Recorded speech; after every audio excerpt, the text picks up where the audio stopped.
Je m'appelle Amir et je suis en 3e année. Je trouve que quand je suis en bonne santé, je peux bien apprendre. Je suis en bonne santé non seulement quand je ne tousse pas ou que je n'ai pas de fièvre, mais aussi quand je peux rire à l'école et que je m'y sens bien. Je m'appelle Diego et j'enseigne en 3e année. Le travail à l'école peut être fatigant. J'enseigne bien mieux lorsque je me sens en forme et équilibré. Ce que Diego et Amir ont à dire est intéressant. Il existe d'ailleurs un modèle qui explique les liens qu'ils mettent en évidence. Mais jetons d'abord un coup d'œil plus attentif dans la salle de classe et écoutons-les.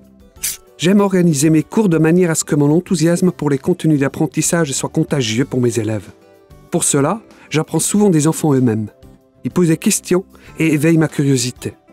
La qualité de mon enseignement est une préoccupation constante. Je veux rester créatif et enthousiaste, sans pour autant me surmener. J'apprends toujours bien quand mon enseignant explique bien les tâches. Je me sens bien en classe quand il rit avec nous, qu'il s'occupe de nous, quand quelque chose nous tracasse, et que je sais qu'il nous apprécie. C'est aussi important pour moi qu'il ait confiance en nous, les enfants, et qu'il nous prenne au sérieux. Et bien sûr, qu'il nous donne des tâches sympas.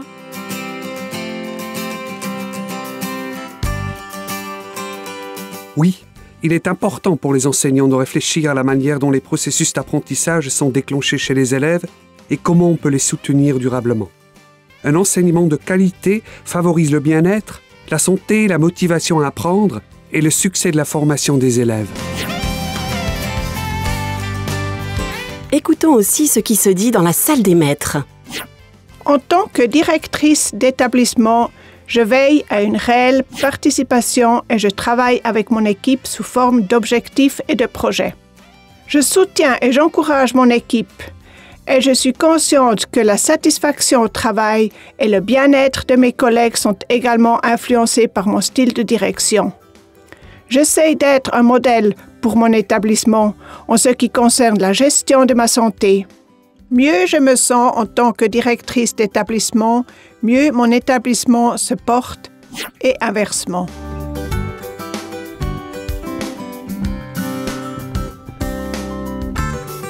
Quand mon enseignant va bien, il est plus patient et plus drôle. S'il revient stressé de la salle des maîtres, après la pause, je suis tendue. Je sais alors qu'il s'énerve beaucoup plus vite contre nous, par exemple, lorsque nous ne sommes pas concentrés sur notre travail et que nous sommes bruyants. Oui, c'est vrai, mon enseignement souffre aussi. Tous ces différents éléments s'influencent mutuellement. Nous constatons que les écoles en santé et durables contribuent à un bon climat scolaire et ont un impact positif sur la santé et le bien-être de tous les acteurs de l'école. C'est pourquoi il est important d'avoir une culture organisationnelle qui s'appuie sur des valeurs et des objectifs communs et qui rend visible le sens des projets de développement. Pour que les enfants puissent bien apprendre et en bonne santé, il faut de bonnes conditions cadres. Par exemple, des parents, des familles, des amis et des services spécialisés qui les soutiennent.